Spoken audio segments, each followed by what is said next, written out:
Muy buenas noches, iglesia. Espero se encuentren bien. Me alegra saludarles, verles. Ahorita escuchábamos a Fanny contar sus testimonios y sabe, esas son cosas maravillosas. Eso anima a las personas, eso hace pensar y hace sentir a la gente que nuestro Dios sí responde a oraciones.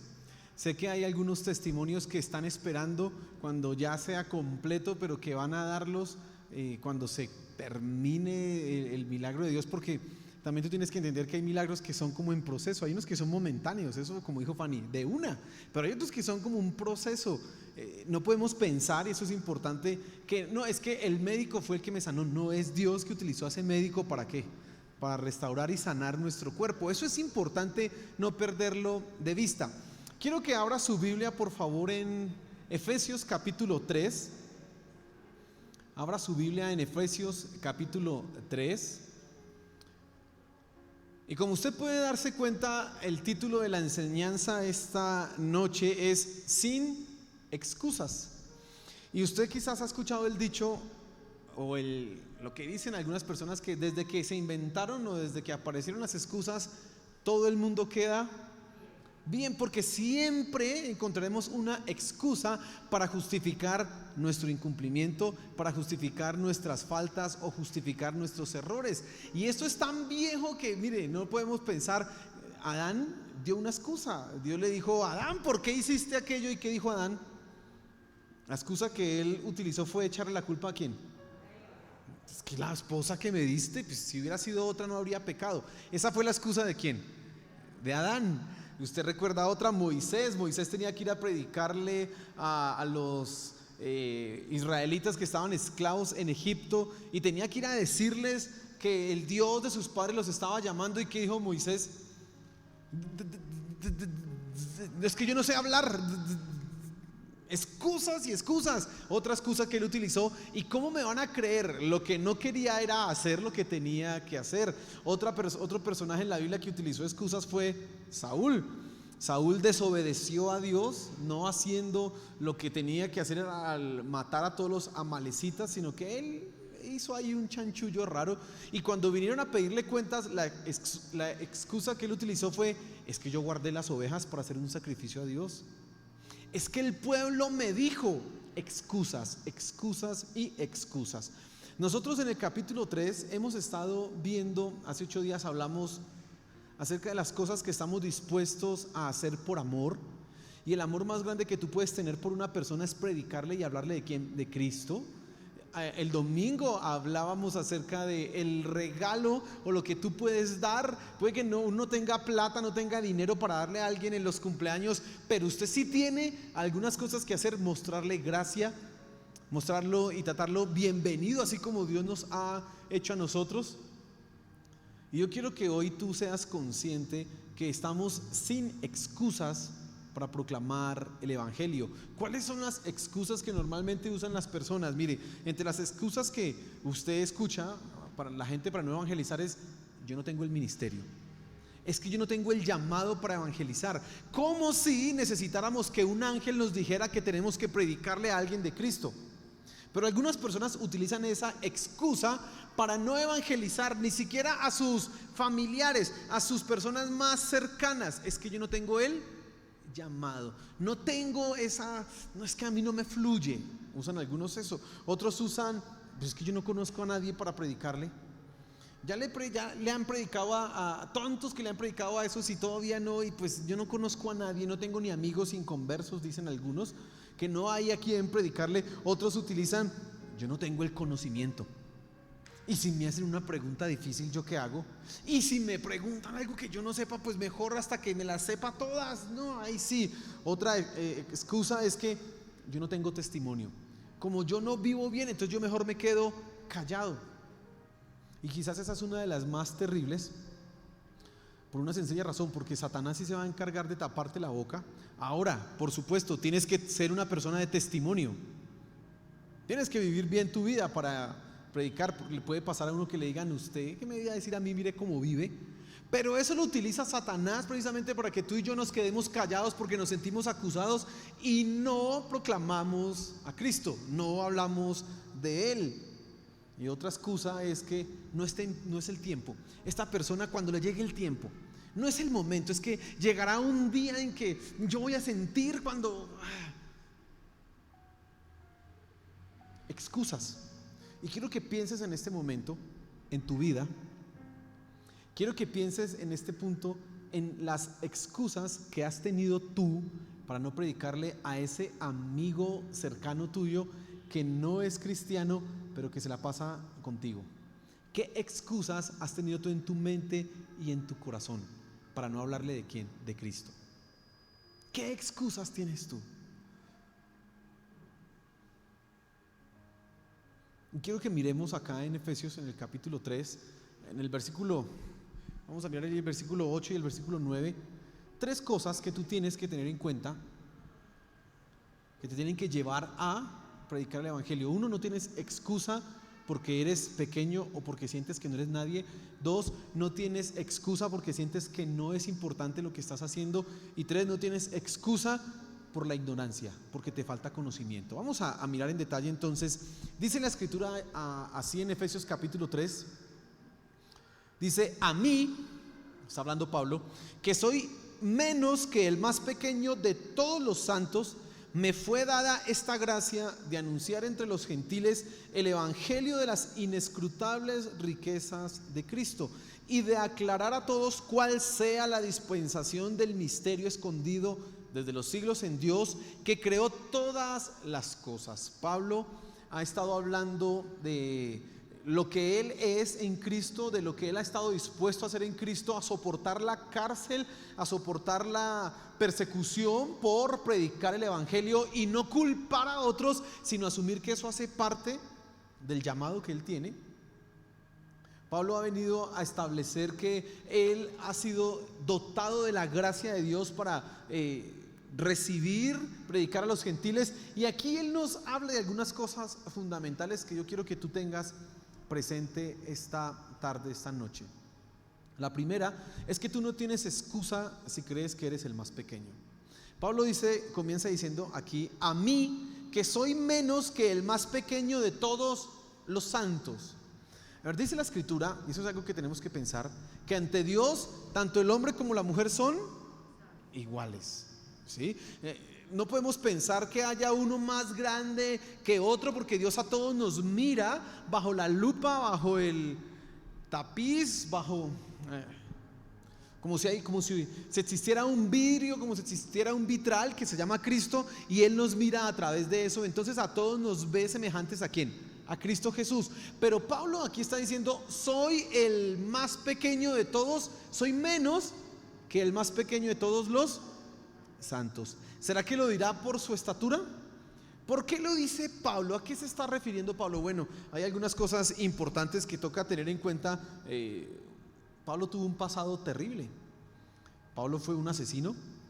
Pablo llevó a gente cristiana a la cárcel y probablemente al homicidio. Es más, ahí en Hechos tenemos el relato de que mataban a Esteban y Pablo estaba con ellos guardando las ropas, y dice ahí la escritura: y consentía en lo que hacían. Así que Pablo tenía las manos manchadas de sangre. Esto de alguna u otra manera lo hace a Pablo sentirse como el más que pequeño.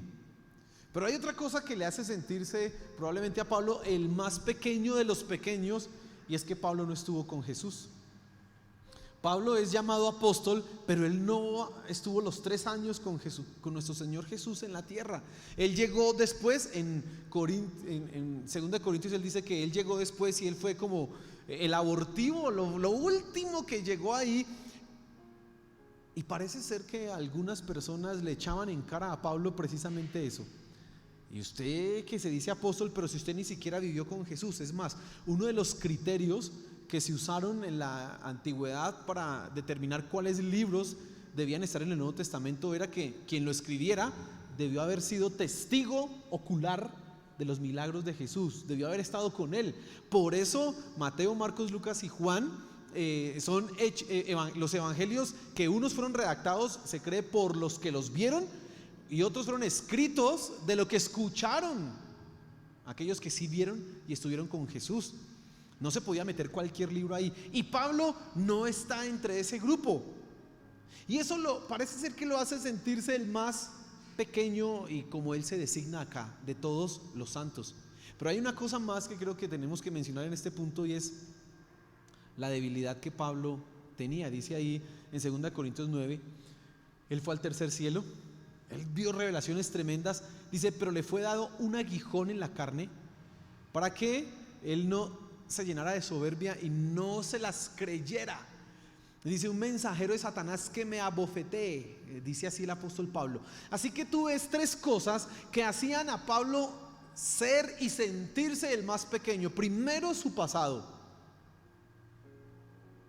Mira, era tan terrible el pasado que los cristianos, los primeros cristianos, cuando Pablo se convirtió, le tenían miedo, no querían juntarse con él, porque este man, cuando nos traiciona y nos manda ya a los leones, no querían juntarse con él.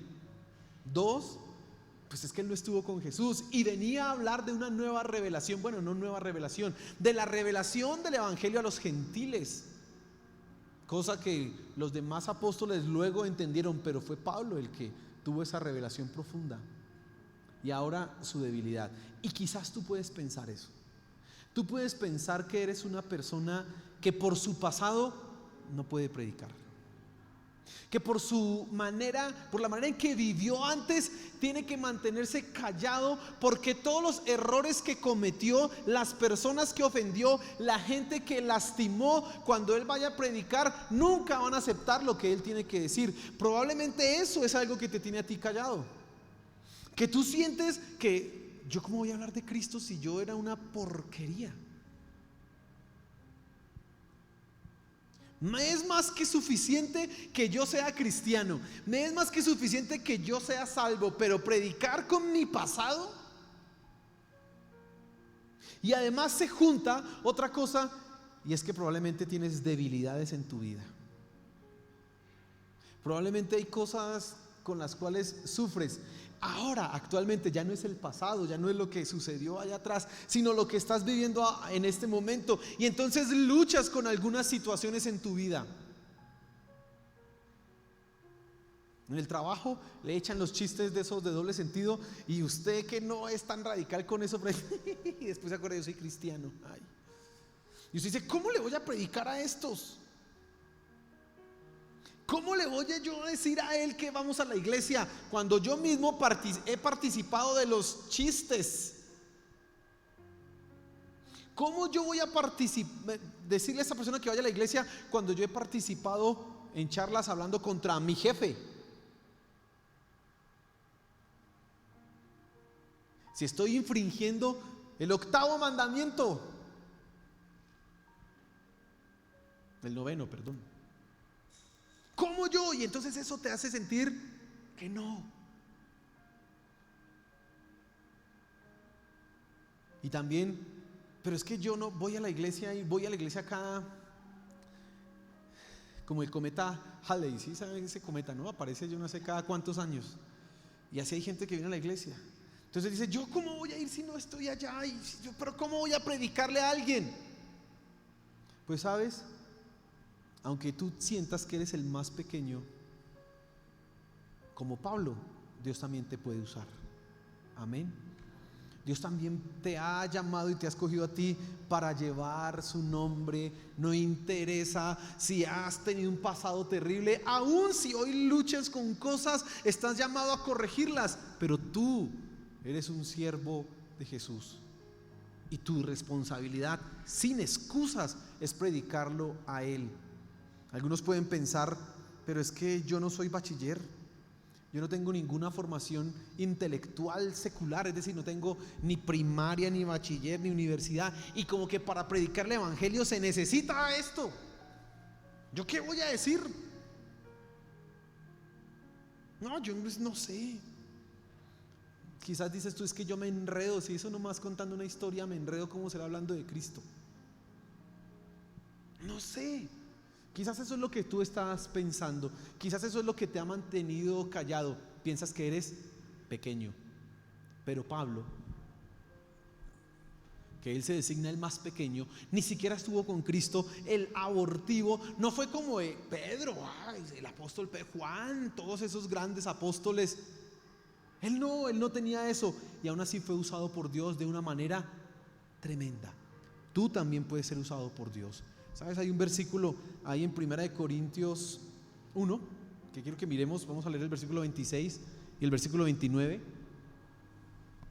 Y quiero que mires esta palabra y te quites esa excusa de que no eres nada. Dice así la escritura: pues mirad, hermanos, vuestra vocación, que no sois muchos según la carne, ni muchos poderosos, ni muchos nobles, sino que lo necio del mundo escogió Dios para avergonzar a los sabios, y lo débil del mundo escogió Dios para avergonzar a lo fuerte, y lo vil del mundo y lo menospreciado escogió Dios, y lo que no es, para deshacer lo que es, a fin de que nadie se jacte en su presencia.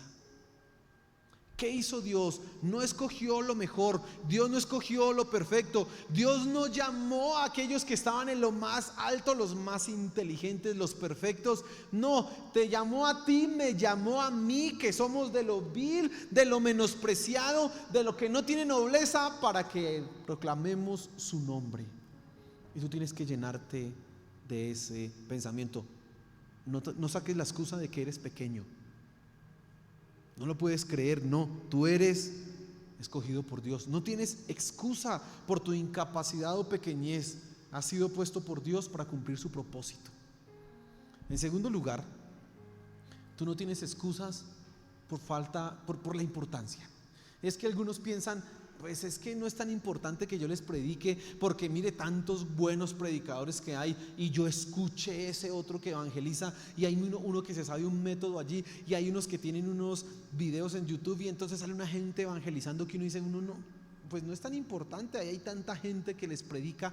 Y hay algunos que piensan eso, que no ven lo valioso y sacan esa excusa para no hacer. Pero mire lo que dice Pablo ahí en el versículo 8, la segunda parte, dice así: a mí, que soy menos que el más pequeño de todos los santos, y preste atención acá, me fue dada esta gracia de anunciar entre los gentiles el evangelio de las inescrutables riquezas de Cristo.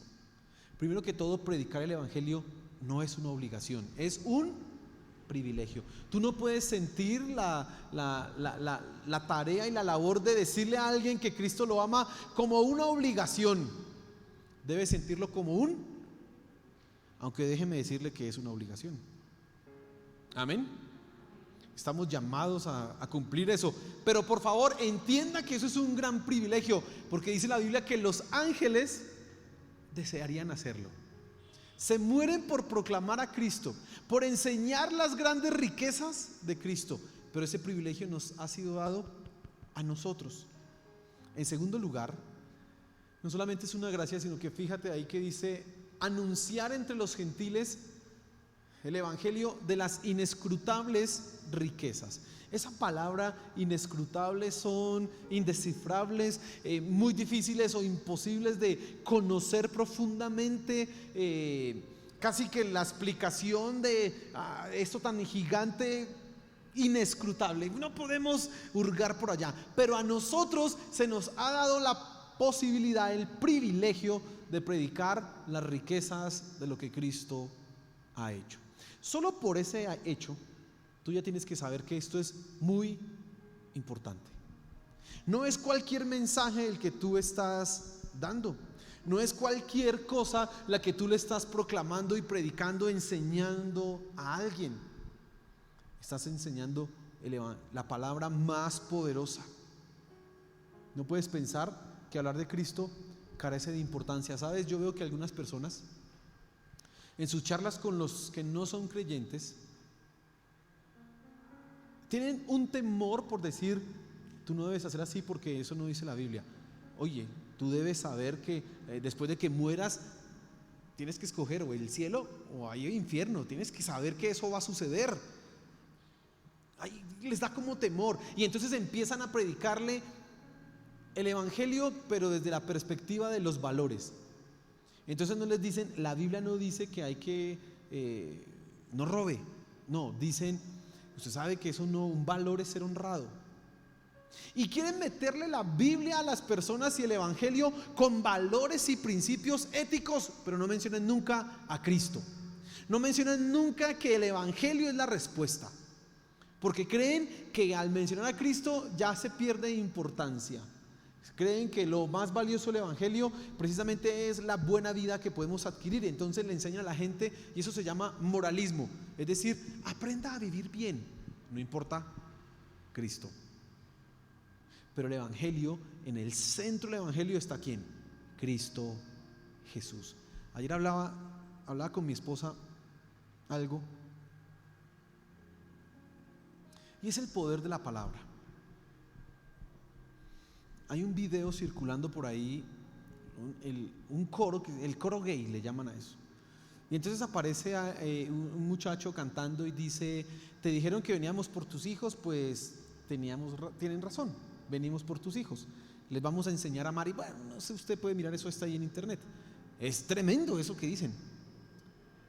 ¿Y sabe cómo se nos han metido? Por la palabra.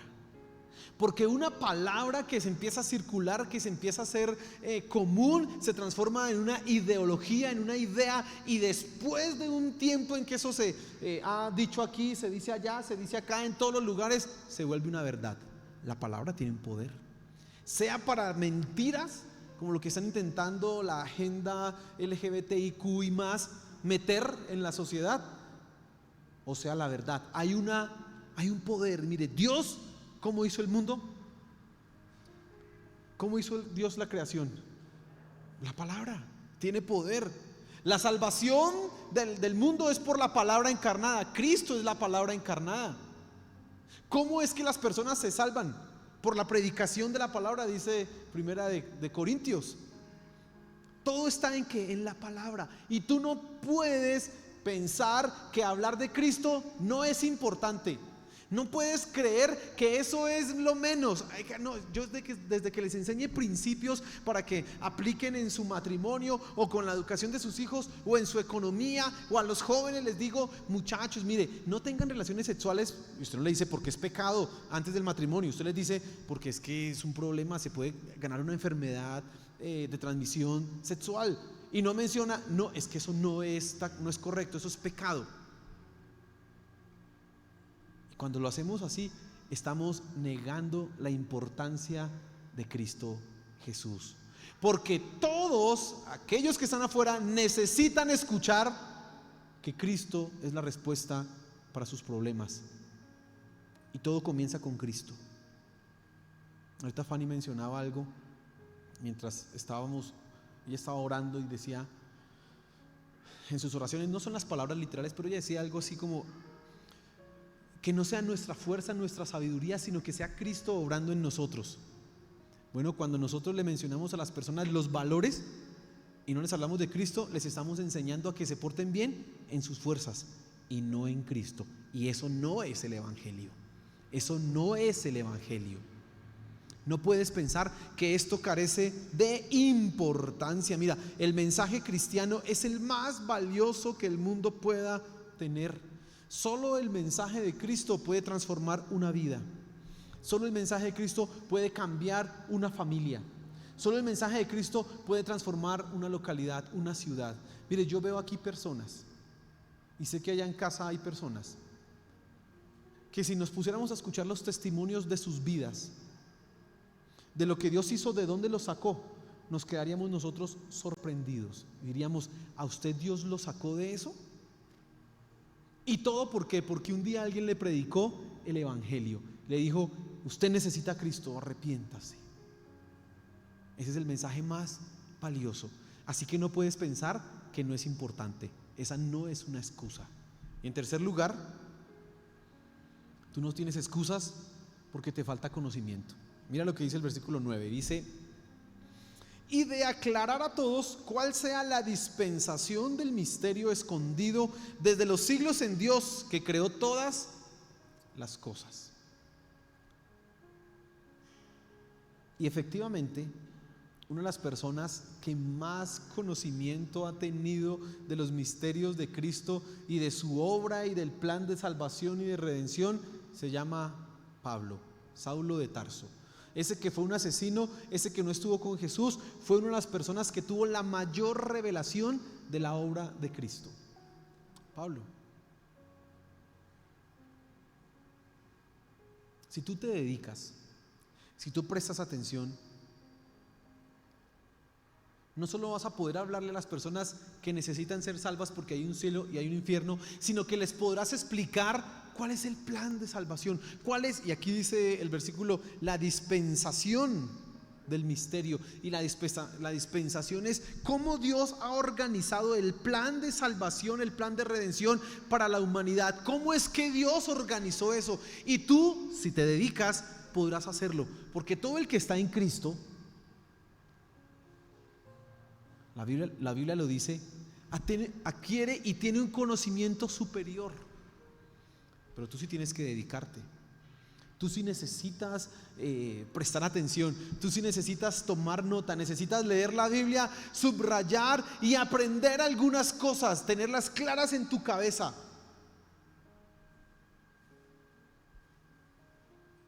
¿Qué es lo que hacemos aquí en la iglesia los días miércoles, los días domingos? ¿Y qué me he propuesto yo hacer al hablar del libro de Efesios? Pues explicar cuál es el misterio, que no es ningún misterio, sino explicar cómo es que Cristo y Dios han hecho la salvación para nosotros, para ti y para mí. ¿Qué es lo que hizo Dios? Eso es lo que estamos explicando. Y es tu responsabilidad, no solamente decirles necesitan arrepentirse para que no se vayan al infierno. Es tu responsabilidad entender y explicar. Aquí dice, y de aclarar, la palabra que hay en el idioma original se traduce es iluminar. Y es que hay cosas que necesitan ser explicadas, hay cosas que necesitan ser enseñadas. Con mi esposa, ustedes saben, nosotros vamos a los parques y este fin de semana entonces hay una lección muy chévere, y es la lección que habla de Dios es mi Padre amado. Dios es mi Padre celestial. Dios me ama y Dios es mi Padre celestial. Y ahí hay cuando uno explica eso y la lección se mete a niños que no son cristianos, se va a meter a explicarles: tú tienes un Padre en los cielos, Dios nos hizo, y hablábamos el sábado de eso. Pero después le va a decir: Dios no es solamente Dios, sino que ahí está el Hijo y el Espíritu Santo. Y les vamos a explicar algo que probablemente no les quepa ahorita en la cabeza, y ellos no sepan qué es esto de la Trinidad y eso qué será. Pero ellos necesitan ya empezar a escucharlo. Ellos necesitan ya saber que hay un Dios, que hay un Hijo y que hay un Espíritu Santo. Ellos ya necesitan escuchar eso. Nosotros no podemos quedarnos como: no, espere, todavía no. No, necesitamos hablarles eso. Quizás no les entre, como a mí, hermanos. A mí hay cosas que no me han entrado todavía de la palabra de Dios, y ya tengo 40 años. Pero las he escuchado desde que soy niño. Y aquí estamos. Y ellos necesitan escuchar. Y necesitan que se les empiece a explicar poco a poco, paso a paso. Pero es tu responsabilidad hacerlo. No tienes la excusa de que como yo no sé, no puedo enseñar. Pablo está llamado a predicar el evangelio, pero a explicar también las cosas que han estado escondidas desde el comienzo, escondidas en Dios, desde que Él hizo la creación, en Dios que hizo todo lo que existe.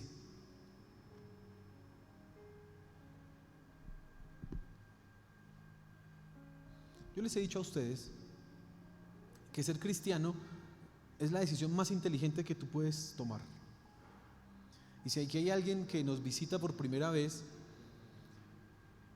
yo debo decirle que tomar la decisión de rendir tu vida a Cristo Jesús, de decirle a Él con todo el corazón: yo quiero vivir para ti, es lo más inteligente que puedes hacer con tu vida.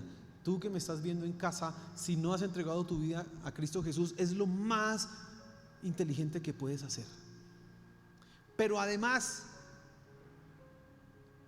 es la decisión más inteligente, y eso demuestra que tú, al ser cristiano, eres una persona que tiene una capacidad intelectual que va a ser desarrollada, porque todos los cristianos estamos llamados a entender lo que Dios ha hecho, y eso nos hace inteligentes. Eso nos llama a saber explicar cosas que no son a veces tan sencillas. Pero yo, ¿por qué necesito ser salvo? ¿De qué? Espera, le explico que es que el pecado. ¿Y usted cómo le explica a uno que es impío, que es el pecado? Pues usted necesita ser muy inteligente para hacérselo ver. Usted necesita desarrollar una empatía para explicarle a esa persona que tiene una necesidad de Dios. Claro, yo no convierto a nadie, tú no vas a convertir a nadie, pero nosotros hacemos una labor pre-evangelística cuando empezamos a explicar las cosas. Y eso empieza a meterse. Lo que vamos a hacer con los niños, les vamos a hablar de un Padre Celestial, alguien que los ama, les vamos a hablar del Hijo y del Espíritu Santo. Y eso estamos ya taladrando ese corazón para que en un momento Dios haga lo que solo Él puede hacer. Pero ese niño, esa persona adulta, ya va a tener su corazón aquí. A mí sí me han hablado de eso, a mí me lo han dicho. Es tu responsabilidad prepararte, no tienes excusa por la ignorancia.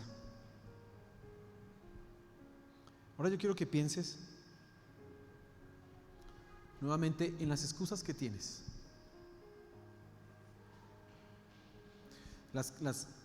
Los hombres que son casados y que no tienen su esposa, que su esposa no es cristiana, ¿qué excusas tienen? Algunos dicen, pues que yo ya le he dicho como 1000 veces, eso ya no, eso como que ya tiene más. Eso no es una excusa. ¿O estaría usted dispuesto a decir lo mismo? Ya le he predicado como 1000 veces y ya no le entró por aquí, así que eso se va en el infierno, haya que quemarse. ¿Está dispuesto a decirlo? Entonces hay que seguirlo haciendo. Buscar la manera para que se haga. La esposa que no tiene al esposo aquí, ¿qué excusa tiene para no hablarle? Es que me da miedo. Es que si yo le digo que vamos a la iglesia, de pronto me deja. Es que si él se ha dado cuenta que yo la he embarrado mucho, entonces, pues hermana, corríjase. Pero tiene que usted hablarle de Cristo, porque no hay excusa. Los padres que no le han enseñado a sus hijos el evangelio, ¿qué excusa tienen? Es que ellos tienen que ser libres. Es que ellos tienen que escoger. Pues claro que ellos tienen que escoger. Ellos van a ser libres, ellos van a responder ante Dios. Pero es tu responsabilidad hablarles de Cristo.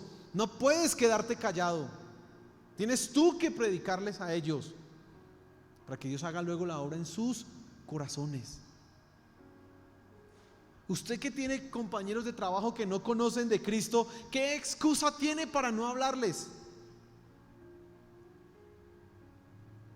No hay ninguna. Yo quiero que tu corazón sea hoy tocado. Seas aquí, oiga, sí, yo no tengo, solo he puesto excusas, solo tengo excusas para no hacer lo que tengo que hacer. Perdóname, Dios. Cambies y empieces realmente a hablar de Cristo. Empieces realmente a decirle a la gente, a buscar esas oportunidades para decirle, usted lo que necesita es a Cristo. Ay, no, yo no vengo a hablarle de Cristo, pero es lo que necesita. Nada más. Si quiere que le dé consejitos que son pañitos de agua tibia, pues se los doy. Pero en realidad lo que necesita es ¿a quién? A Cristo Jesús. No tienes excusa. No tienes la excusa de que, ay, soy pequeño, no sé nada. No importa quién seas, tienes el privilegio de hablar de Cristo. Ponte en pie.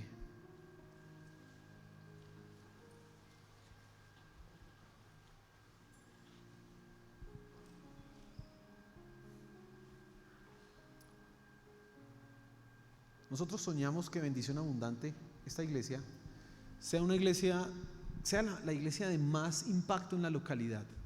Y cuando nosotros hablamos de impacto, ¿qué es lo que debe entender la gente que para nosotros es impacto? Impacto no implica números.